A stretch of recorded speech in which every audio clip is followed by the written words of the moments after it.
আগস্টের মাঝামাঝি সময়ের মধ্যে রূপপুর পারমাণবিক বিদ্যুৎ কেন্দ্র থেকে ৩০০ মেগাওয়াট বিদ্যুৎ জাতীয় গ্রিডে যুক্ত হবে বলে জানিয়েছেন বিজ্ঞান ও প্রযুক্তি মন্ত্রী ফকির মাহমুদ আনাম।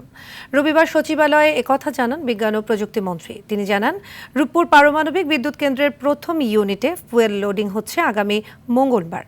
এই ফুয়েলিং চালু হলে আগামী আগস্ট মাসে জাতীয় গ্রিডে ৩০০ মেগাওয়াট বিদ্যুৎ যোগ হবে।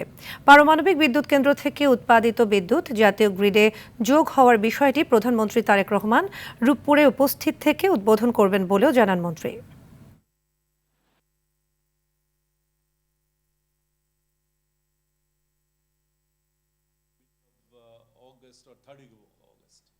দুই চার মেগাওয়াট করতে করতে it will take around 2 months. Let's say middle of August or 3rd week of August আমরা আল্লাহ চাইতো 300 megawatts বিদ্যুৎ আমরা ন্যাশনাল গ্রিড দিতে পারবো বলে আমরা আশা করছি। And December or first week of January 2027 আমরা 1000+ মেগাওয়াট আল্লাহ চাইতো ন্যাশনাল গ্রিড দিব ইনশাল্লাহ।